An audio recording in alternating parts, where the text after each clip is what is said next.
We're going to see some amazing sights in this video, but yesterday it didn't look so at all. So, this is what we get, huh? Setting the Minecraft launcher on fire. April Fool's 2023 off to a rocky start. You see, yesterday was the last day of the Mojang work week, and this year April Fool's fell on the weekend. And so I made this video on my second channel, naively thinking that was all we were going to get this year. Well played, Mojang. Well played. You guys turned up on the weekend to give us an amazing snapshot for April Fool's. And this one, my friends, is known as 23W13A or B. In other words, vote and make up your mind. Introducing the Vote update. And the premise of this year is that Minecraft has had a history of giving players a vote at its various yearly events. However, in this snapshot, you'll make the decisions in the world itself. And some of these changes, they live a little bit on the wild side. Just check out some of these screenshots from this snapshot. Things are going to get interesting, and we have just a massive snapshot to cover. I'm eating the ground. I'm eating the moon cheese. So when you start a new world in this update, it would be just like a regular normal one. However, you will get proposals in your chat to vote on changes. By pressing V, you can bring up the vote screen, and as you can see here, the two votes that have already come up are clickable. If we go on chickens lay, they can lay cave spider spawn eggs, a spruce button, or do nothing. I want some cave spider spawn eggs. So you select the option on the proposal you want, and you can click the vote button. You only get one vote for each proposal. And it does take some time for that proposal to go through, but when it does, the modification to your world will be made. Look at this, chickens are laying cave spider spawner eggs. But let's say that you get the chicken lays proposal in your world. It won't necessarily be cave spider spawner eggs. This stuff is randomized. So as time passes by, more and more proposals will come into your world. And you'll notice that the time here is ticking down. That's because I'm currently on a multiplayer server. So flint and steel can explode by any block, but multiply maximum damage and size of music disc by 2. Yeah, these things are highly randomized. So you can also vote to repeal previous proposals. And if you click on Show Applied Proposals, you'll see everything that's been accepted in the world so far. And there's even a handy option to copy it to the clipboard. Maybe then you can share with your friends what crazy things are going on your Minecraft world. And clearly there's crazy things going on in this world. We've got a giant player and also a tiny player down here. Now we got a floating salmon. Everything is perfectly normal. Now I and my friends have been investigating the game code, and I've discovered that there's 182 unique rules and 200 variants on these rules, meaning that there's over 380 possible combinations here. And that doesn't include the fact that some of these rules can refer to just a random item inside of the game. And some even do this multiple times. So you're probably going to understand that I can't cover absolutely every single detail, but I'm going to try and show you the very best of what I've discovered with my time playing this incredible snapshot. And just before we do, it's time for that cheeky sub plug. So if you're enjoying the snapshot coverage and you want more, you know what to do. If you don't subscribe, I'll turn into a fish. Oh, you've gone and done it now. Look at that. I'm a real fishy. So we're going to start by checking out some new items in this snapshot, and most of them are simply just locked behind the proposals. If you vote on them, you'll get access to things like the Potion of Big. Let's have a little sip. I am now much bigger. And this very delightfully comes in Splash Potion form. Oh yeah, Giant Villager. And you know, it's not limited to just regular Big. There's Big 2. Let's get that on the camel. Oh my goodness me, that is a ginormous camel. You might be wondering, what is this other potion you're holding? It's the Potion of Small. Oh, right in your face. Oh my god, I'm the size of a block now. Oh, look at that, amazing. Stay right there, kitty, stay right there. Oh, Micro Kitty, you are adorable. And there's Small 2 as well. Let's put that one on the cow. I can barely see it. Oh my god.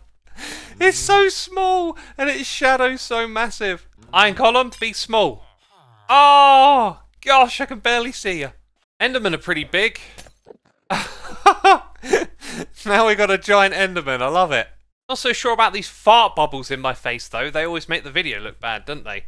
There is much fun to be had with those potions, but if we type in bottle, you'll see that there is, well, a bottle for many different types of mobs in this game. So what do I feel like today? A silverfish?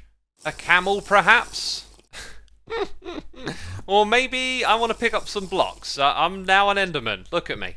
Look into these eyes. Ooh, when I hold down shift, they change colour. There was also another type of a humanoid entity added to this game known as ray tracing. This guy right here. Hello, Ray. How you doing? I think this potion is the only way you can bring Ray into the world. Shall I do it? Shall I do it? Yep, I'm now Ray. Brilliant. Oh, and when you are another entity and you kill yourself like so, you actually kind of stay on the spot and it's the other entity that dies and you become your regular self again. This actually makes a great segue into a new command known as transform. You can transform into whatever you like. So obviously this is the command that works with those potions. I am now a command block minecart. Oh dear, this is derpy. You can also apply scale. Let's go scale 3. I'm definitely a lot larger. I would like to be a blaze now. Yes, a very, very big blaze. To go smaller, you have to use a decimal, right? Oh, look at how tiny I am now. Now there is the Minecraft player, and then there is player. And here you can type the name of another player, and you will gain their skin. I'm the Ren Diggity Dog. Ladies, get in line. Herobrine is in a catsuit onesie. I kind of think this one would just be amazing to have as like an OP command in regular Minecraft. There's probably some sort of downside to this that I'm not thinking of. Let's now move on to some redstone blocks. We have the place block and the pickaxe block. As you can see, they're disabled if you haven't voted. So like I mentioned, some of these have to get approved before you can use them. And now we can use both of these. Oh, and I should mention that these have recipes for playing in survival mode. That was the pickaxe block, and this one is the place block. So the pickaxe block might look a little familiar when you place it. It's got that observer texture, then a pickaxe on the other side, and a plain facade at the back here. This is simply where it receives its power, and it'll instantly mine the block that's in front of it. And it seems like it can mine anything instantly. Let's try bedrock. What about that? Oh dear, you can break bedrock with it. This will be much fun to just play with in creative or survival for the extra functionality of the redstone. I wonder how fast it's activating here too. It looks like it's relatively quick. Now the place block has a similar aesthetic. We got that observer texture at the front. That's going to be where the block gets placed. This texture around the sides and this on the back side. So it needs power to be activated, and what's placed behind it, well actually it needs to be an item on the ground like so. And yeah, that TNT gets activated.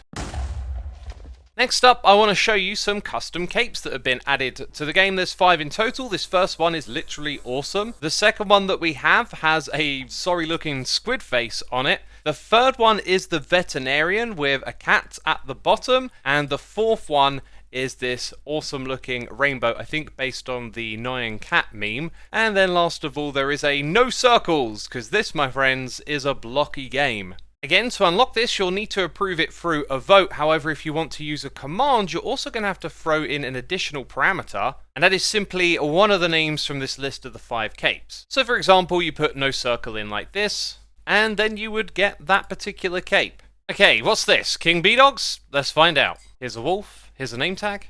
Oh, the king that wears the crown! Love it!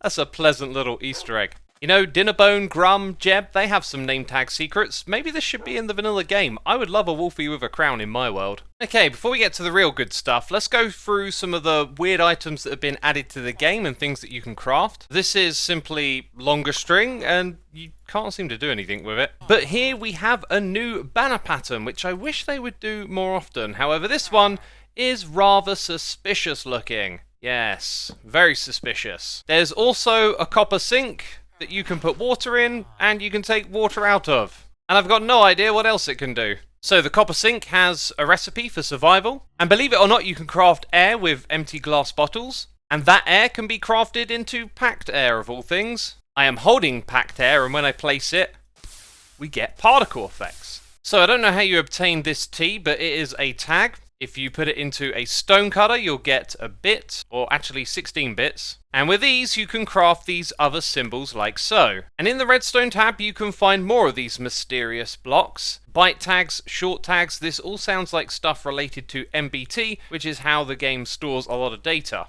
And in the game code, it does look like you can do something with this inside of the crafting bench, but I was unable to figure it out. Maybe there is some sort of secretive MBT code related crafting system here. And so the last of the less interesting things is this other portal block. Now there is another dimension in this snapshot, but this doesn't seem to take you there. It simply teleports you 320 blocks up into the sky, and if you fall straight down, well, you go straight back into the portal again. So now I'm going to be showing you some of the more interesting and unique features that have been added. This first and very amusing one is known as French mode. Of course, you get yourself a beret, a moustache, a French flag, and what's this? The baguette, yes, an oversized piece of bread. Oh, I gotta say, this is rather amusing. Running into someone like this on a server would be a lot of laughs. I mean, that's very nearly a mumbo-tash, isn't it? Look at that thing, it's glorious. Oh yeah, and now my language has been switched to French, which I do not know. I am an ignorant. And now I've been given the power of mighty Midas. That's right, everything I touch will turn to gold. What about this chest? Oh yeah, I think you've got to like open it. Now we've got a golden chest! It looks so cool! I really want that. Oh, and did you know? Minecarts, they now have wheels. Next up, the grappling hook. This is literally my first time trying this. Whoa! Hello! Oh my goodness me. Okay, let's try and go over here. Gosh. Oh wow, it sends you flying. I did not expect this to be OP like that. I thought it would be a much milder effect. It can really send you going. Forget rockets, this is what everyone really wants, a way to escape quickly. Off we go, tap the spacebar, and I'll just glide away. Doing this in survival, I don't think it'll be long before I die somehow. Yeah, oh, just like that, kinetic energy. So if it's not clear what I'm doing, I'm simply approving different customizations, and this one will make the entity that you specify rideable. Let's get on that dolphin. Haven't you always wanted to ride a dolphin in Minecraft? This is kind of cool, however I have no control over the dolphin's movement and we're kind of going around in circles. As you saw in the intro of this video, this one is called Big Head Mode. That is what it is. There is also a rule to turn the emerald into rubies, which is what they were originally going to be, like 10 years ago. So these next unlockables are for the redstoners out there. You can probably tell what you're about to see by how I've laid this out. Like on Bedrock Edition, you can move tile entities like furnaces and chests with sticky pistons, and you can actually set the push limit of a piston to whatever you want. I set this to 20, and it actually works, wow. Yeah, with these two new blocks here as well, this might just be like the best redstone snapshot ever. There is also a rule called Bouncy Castle, which makes slime blocks bouncier, but like exponentially. Each time you land, you go higher and higher up into the sky. Speaking of which, I think it's time to go to an entirely new dimension. And you can get here by bouncing up high enough in the world off of those slime blocks. However, you'll see my coordinates here is 690. It's when you go above 700 that you go to the moon. Oh, we've just made our way there.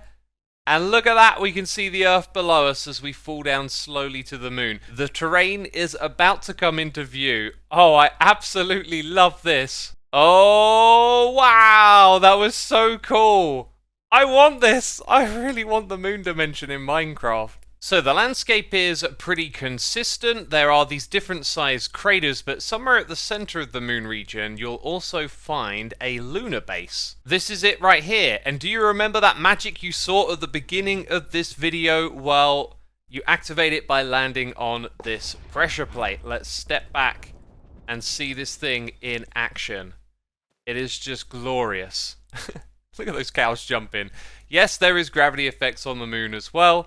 And here it is, a structure just bringing itself into existence, initially as copper blocks, then slowly aging, and at the very end of its sequence, it will start to produce some new copper blocks too.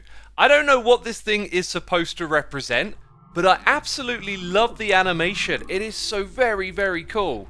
And there it is popping into existence, that new block that I was talking about. These are copper spleeves. I couldn't really suss out what they were for, but this is how they appear in the world. And if you traverse to the top of this structure, you're going to find chests, which are Moon Mission resupply crates. It feels like there is a whole mini-game of its own to be played in survival Minecraft, just heading over here, trying to survive, seeing what you can do in this amazing snapshot. Oh, I've learned what these do now. They break when you land on them. Let's just slowly drift down with that moon gravity, and then they start to break apart as you touch them. Interesting. What else is there to do and see on the moon? Well, there's the cheese block, and each eighth of this block can actually be eaten. And that, my friends, is technically vertical slabs. The technology is clearly here for a block that can be broken apart like this. Mojang, please, find a way to bring this technology to the main game. Let's talk a little bit about the cow. It walks backward because it's doing the moonwalk. You get it? The moonwalk. Brilliant, brilliant. Oh, Mojang, you've knocked it out of the park with this one. When these suckers are killed, they drop glass bottles, bones, and they can also drop cheese. And yes, everything on the moon is affected by gravity. It's so cool. Yeah, like imagine just playing in this environment and coming up with new ways to do Minecrafty things with the different gravity. Oh, and night vision here looks pretty darn cool too. And I don't think there's anything else to this place. I've seen no other structures that you can find out there in the wild. I've just sort of dropped down underground. And it seems that the terrain has a layer of bedrock at around 0, so this world isn't too deep and there's no caves. Now, getting back to the overworld, you can see that things have changed in a rather colourful way. That's because it's possible to change Minecraft's colour schemes. And there is also this swamp sky effect that can change the sky to that of the end dimension. So now I'd like to show you how this works. If you simply type in colour here, you'll get a bunch of options like the biome fog, foliage, grass, sky, water, water fog. And this is how it's achieved. You have to put in this tag where you select which biome it is, and then you have to put in a colour value. You can see here I chose blue. And there is a website with a massive list of the different names that you can use and what colours they'll change it to. Let's go ahead and give electric lime a try. Oh yeah, there you go, look at that, that's wild. And I'm going to set the fog of the river to tangerine when we drop into it. Oh wow, that is wild, that is so very orange. And if you wanted to customize your Minecraft worlds to maybe something with less dramatic colour changes, I believe this stuff is already possible with data packs. And there are so many more things to be discovered in this snapshot. I did my best to bring you what I thought were the most interesting ones, and I really hope you've enjoyed my coverage of this. I'm pretty darn sure I'm going to be playing this in survival, possibly with some friends, streaming it on Twitch. This snapshot offers so much fun to be had, including tails. Yep, that's right, I've got a tail, that's the thing. So if you enjoyed this one, leave a like. And if for some reason you didn't catch yesterday's episode of Hermitcraft, please go check it out. It was a great episode, and for some reason YouTube just didn't push it out to as many people as usual. You can of course find it on my channel. And hey, what did you find in this snapshot? Leave a comment. I can't wait to learn about more things that I missed out on, because there's just so much in this one. But that is all I'm going to do for today's coverage of the snapshot. Thank you for watching, and I'll see you soon in another. Bye bye.